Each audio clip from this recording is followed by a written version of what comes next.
Welcome to Just Relationships, the show that offers you concrete ways to make your relationships better. Whether it's your boss, your spouse, your children, or your friends, the quality of your relationships in life directly affects how you feel about yourself and the success you achieve. Your host, Dr. Duffy Spencer, a psychotherapist, telecoach, author, and seminar leader, will interview top experts to help you learn to manage this essential part of your life. And now, here's your host, Dr. Duffy Spencer. I hope you listened to our show last week on narcissistic personalities and how to recognize one, how to get uninvolved if you are involved, and they can be very, very charming, seemingly caring, loving people. And how do you get uninvolved? How do you survive? So there are malignant narcissists, and there are people who don't realize quite what they're doing. They're highly insecure. They're not obviously parading around. They may be covert or hidden narcissists. But stay tuned, because if you didn't hear last week's show, you'll pick up the basics for this week's show. And also, all of our shows are on podcasts. So if you're interested in today's show, just go back to our podcast list, WHPC 90.3. We are also on iHeartRadio, and we can accommodate you for all of our past shows. So welcome back, Heather Kent. Thank you so much, Dr. Duffy. I'm so happy to be back again. Thank you. And the name of your book is Heal from Your Narcissist X, The Ultimate Guide to Finding Safety and Sanity. And you so generously share, Heather, your experience even being married to a narcissist, how he duped you and your family, and even turned your family against you. Yes. Oh my goodness, what could be more painful? We're talking about someone, and not just your former husband, but narcissists can be very charming, very glib, very intelligent. Mm-hmm. Oh, yes. Very intelligent, very facile with words. So we want to know what a narcissist is very briefly. We talked about it last week. And how you can tell, and how you cannot be lured in. You talk about hoovering, like the vacuum, right? Not being continually sucked back in, and how you can extricate yourself and take your own life back, reclaim your life, and even your soul, Heather, even your soul. Absolutely. It really is. Yes. Retaking your soul. It is. Yeah. Woo. So I was intrigued last week when I talked about Christopher Lash's book, A Culture of Narcissism, mostly talking about the USA, and which was written at least 30 years ago. Mm-hmm. And you had said that that narcissism is global. At this point, it is global. So what do you think is the reason for that? Well, so here's my take, and again, this is just my perspective, and so I'm sure there's other things in play as well. But I don't believe that it didn't exist before. I believe that there was a lack of awareness before, and I do believe that we lived in a very traditionally patriarchal kind of world where these types of personalities were able to thrive because what they said went, and everyone just, went along with it without question for a very long time. And so I think that there was just a real lack of awareness for number one. And I also think in terms of the more in-your-face types of narcissistic personalities, they existed, but they were more on the fringe before. And in recent history, in the last, say, 75, 80, 90 years, and certainly in recent history, we have had examples of world leaders and other high-profile people who, got a lot of airtime and a lot of attention, who were these types of personalities. And so it very much normalized this behavior for these people who were on the fringe, because they have someone who is, basically championing and condoning this type of behavior and showcasing how you can get away with it in some cases. And so you don't have to sit on the fringe anymore because other people are showcasing that this is totally acceptable behavior. So I think that there's an interesting cultural shift that has gone on, certainly back in the era of totalitarianism, and then in recent political history as well. We have these sort of tyrannical sort of people coming into the spotlight and coming into the limelight. And so, and again, not being held accountable, being able to do things seemingly without any recourse, and being able to say just horrific things, live on the air without any repercussions, and be able to behave and treat people in very disposable ways. And so I think that kind of breeds more of that, because it's like being publicized and sensationalized and even glorified in certain cases. Yes. Oh boy, am I glad I asked, Heather Kent. Oh my word, I am so glad we have this on record. This is brilliant. I love your analysis. And what's interesting is globally that in times of insecurity and chaos and confusion, the world in general goes to the so-called strong or more authoritarian leaders. Yes. And the whole world is in confusion and great transition and chaos. So for some personalities, for a lot of people, there is some comfort and safety in someone saying, I know exactly what's right. I can fix it. It's an easy fix, and I can do it, and put all your trust in me, and you will be safe. And also, I will fight for you against those terrible people who are taking away your rights and your pocketbook and all of that. Exactly. Which could lead to World War III. I mean, very possibly. Yes, indeed. Yes, the tyrannical, entitled, grandiose, rising above the law, not accountable kind of people who just take and grab and are interested only in themselves and not in the people that they supposedly lead and take care of. So it is quite frightening.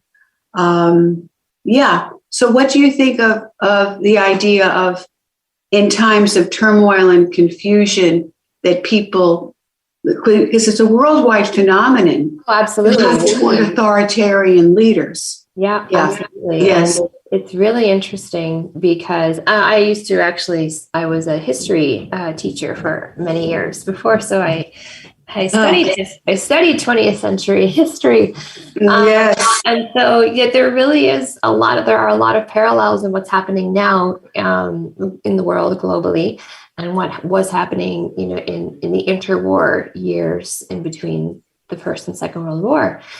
With this chaos, this turmoil, that the world is experiencing. And so then there's this sort of opportunity for these types of people to step in and say, look at me, I will fix your problems. Just like you said, I am the only one who knows. I am the only one who can do this. I am the only one that you need. And you need to just, put all of your, not only your trust, but your financial support and public support in me, so that I can go ahead and do, this work, and that I can save you and I will protect you from, the perceived enemies of who's taking things away. And so that really does speak to a lot of people who are feeling lost and confused and stressed, or who maybe don't have access to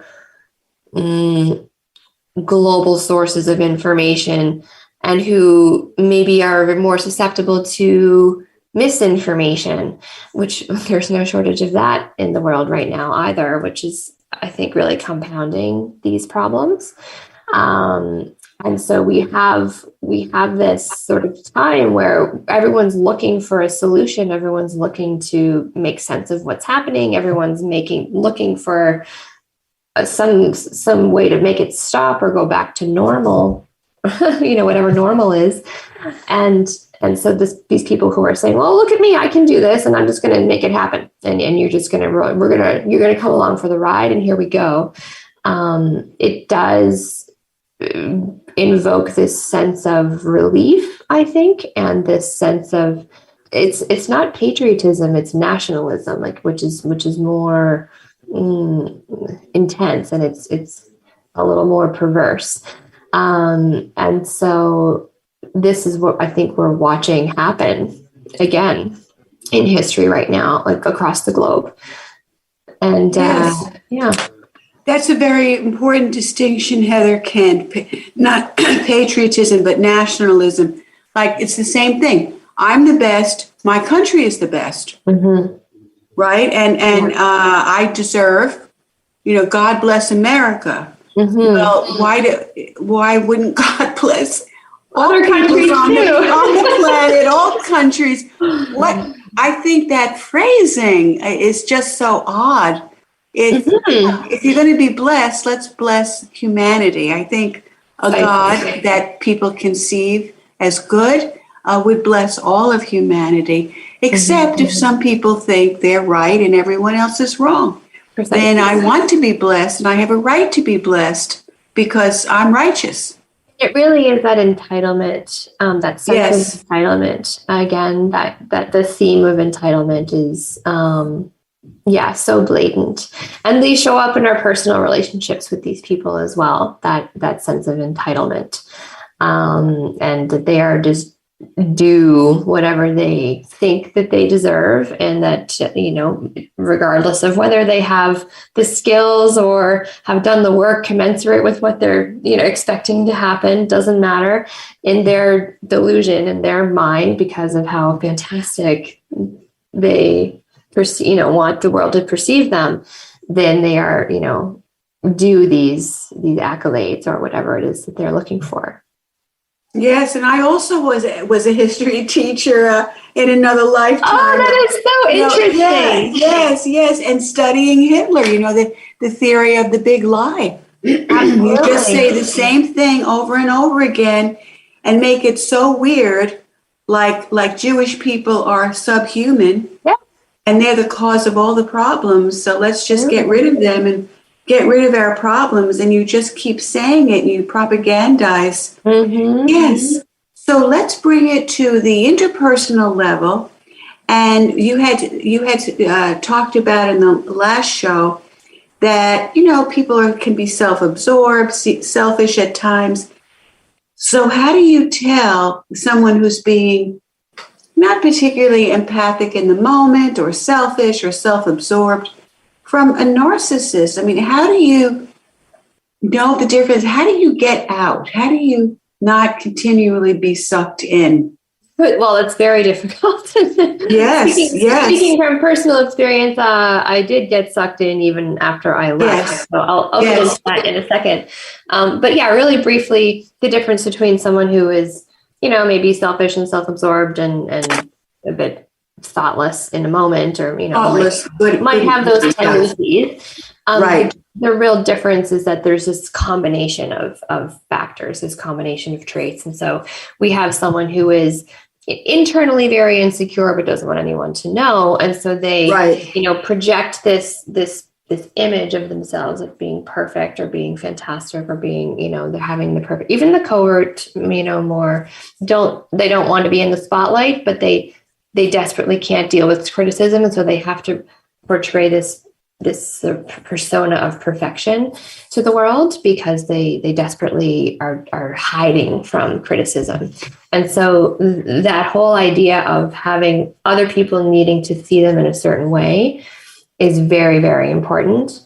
And then having those expectations, again, like that entitlement of people being compliant or people giving them what they want or having exceptions made for them, the rules not applying to them, double standards, that type of thing. And then, of course, we have the inability to have empathy for any other people. And so quite often, people who are self-absorbed, they will, if you talk to them about, their children or their family members or a close friend from childhood, they will have some kind of feeling for that person or like thought towards, their well-being.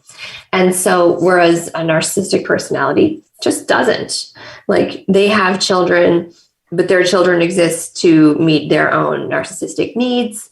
There is no like real consideration for how they think or how they feel or how what they do is going to impact, how their actions impact their loved ones, or anyone else for that matter.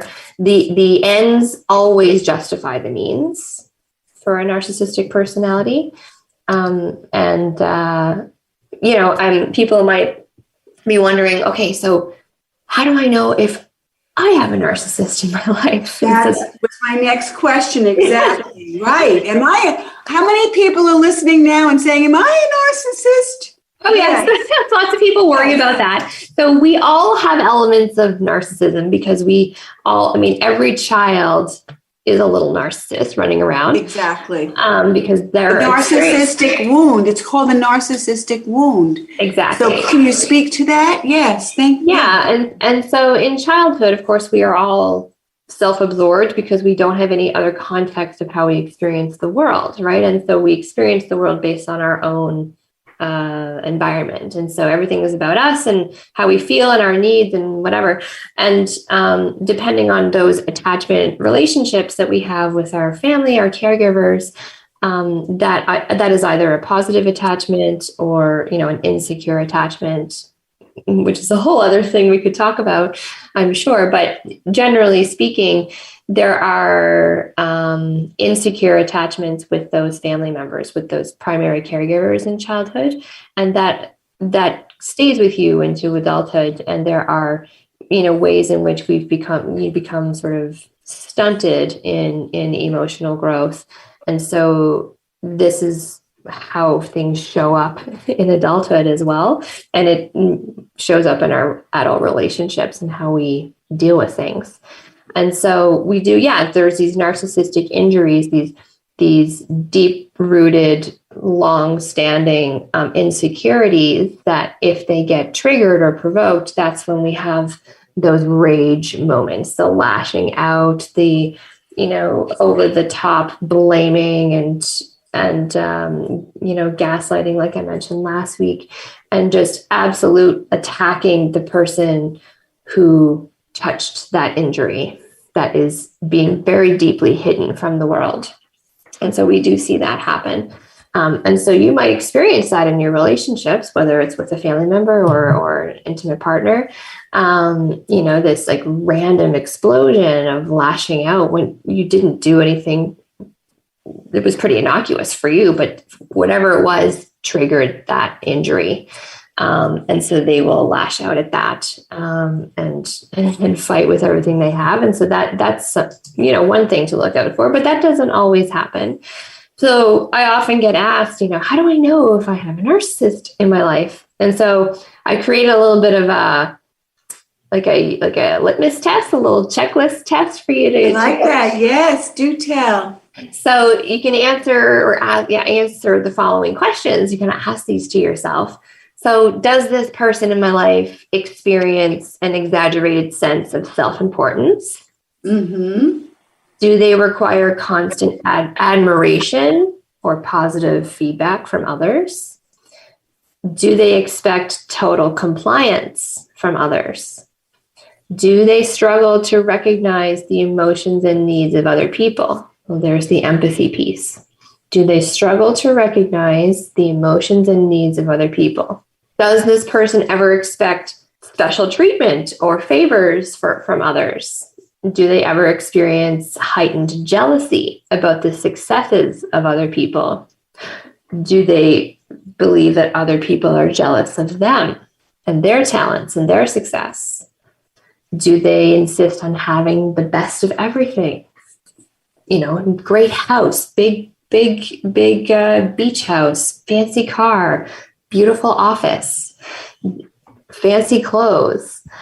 So these are some examples of things that you can ask yourself. And if the answer is yes to more than one of those, quite likely you are dealing with someone who is some kind of narcissistic personality. And it's really hard to figure it out when you're in it because you got sucked into it so quickly. And you mentioned hoovering earlier. And so there really is this specific cycle of abuse. And so I think a lot of us are familiar with the cycle of abuse in terms of physical violence and, intimate partner violence. But there is a specific cycle of abuse for narcissistic relationships. And it's actually called the narcissistic cycle of abuse. And so there's 3 stages. And the first stage is we call the love bombing or idealizing phase, where the narcissist, when you first meet this person, you don't experience any of these negative impacts. You have quite the opposite, right? Oh my goodness. Yes. It is the most intoxicating, the most amazing, the most just, positive experience with another human being that you probably have ever had. They are idealizing you. They put you on a pedestal. They are showing up randomly with flowers and just desperate to spend all their time with you. They can't imagine their lives without you. They're planning future with you. They're whisking you off for, weekend getaways. They pronounce their love for you very quickly. They, shower you with gifts, and they say that you're the most amazing thing and that you saved them, like all of this sort of stuff. And you're just like, wow. And then they mirror everything that you tell them back to you. And so this is what provides us with this sense of, wow, this person really understands me, and this is my soulmate, and we're so the same, and we're so in sync. And so, I have clients, of course, who I help with recovery from these relationships, and they beat themselves up. There's so much guilt and shame around, how could I be so stupid? I'm a smart, successful, educated person. How could I let this happen? How could I not see? And I said, I always say, listen, if on day 1, date number 1, you showed up and they treated you on date number 1 the way they treated you, last week, would you show up for date number 2? Absolutely not. Run for the hills, right? And so I use the analogy of a lobster. Lobster, yes. To explain this, because I think it's really helpful. So, and again, I'm from the East Coast, so lobster is a thing. Yes. So in terms of cooking a lobster, you can do it in 2 different ways. You can throw him into a pot of already boiling water, or you can put him in a pot of cold water and, of course, turn on the stove. And so, the lobster who gets thrown into the boiling water, he immediately knows that something is terribly wrong. Like, this is bad. This is not going to end well. And of course, he can't do anything to save himself, but he immediately knows, oh no, this is not good. However, if you put the lobster who's in the cold water, he's just chilling. He's hanging out. He thinks everything's fine. Everything's great. Everything's good. And he doesn't notice that the water is slowly heating up over time because it's very gradual. The change takes place very slowly. And it's not until he reaches a literal boiling point that he realizes that something is terribly wrong. And so our experience, the survivors of narcissistic abuse, we are the lobster that was put in the cold water to try and, to make sense. Like, in the beginning, everything was great. Everything was fantastic. And we spend the rest of the time desperately trying to figure out what we did wrong and how we can get back to that amazing time that we had at the beginning. So insidious. And I want everyone to know, I may not have mentioned it, that Heather Kent is from Ontario, Canadian. And I use the example in the USA of the frog. Oh, yes. The frog. So just just to be clear, it's the same point. And so if a frog jumps into boiling water, if it can, it'll jump out immediately. But if it falls into or jumps into tepid water, that's not bad. And then gradually the increase. And I think that is such a fabulous metaphor for dealing with shame. Just incredible, because as you said, people are sucked in, they're hoovered in. And I just don't believe that all people, even diagnosed with narcissistic personality disorder, are malignant or malicious. No. I think they suffer too. Every narcissist has a trauma history of some kind. Yes. Yes. And that hasn't, brought them to the place of where they are now. And so they are a bit of a victim of their circumstance. The difference being we all are victims of our circumstance. And at what point do we decide to take responsibility for that and deal with it appropriately or not? And so that's really kind of the difference. And on that note, I cannot believe this second show is over. The end of our 2-part series with Heather J. Kent. Heal from your narcissist X, the ultimate guide to finding safety and sanity. And Heather, you had told us in the last show that we can actually download your book for free, which I am so grateful for. So please tell people about that. So if people are interested in learning more, they can absolutely download my book from my website. So it's heatherjkent.com. So it's just my name, heatherjkent.com. And there's a resources section there where you can download the book. And there's also a link there where if people wanted to book a consultation to get some clarification on their situation, I offer some free consultation sessions in my schedule as well. So there's a link there to book a consultation with me if people feel like they would like to get in touch. And in the age of Zoom, you can actually have a Canadian therapist. How is that? How is that? I think of it as the silver lining of the pandemic. Pretty amazing. Yes, I have clients all over the world that I work with now. That is really, really wonderful. Well, Heather Kent, author of Heal from Your Narcissist X, thank you so much. I hope you come back. And people, if you want Heather to come back, just let me know and we will make it happen. You would love to, Heather. That's so lovely, and it's so lovely meeting you. Likewise, Dr. Duffy. I'm so grateful. It's just such a great experience. Oh, thank you. That makes me feel good. Okay. And this is Dr. Duffy Spencer saying goodbye for now and wishing you great relationships.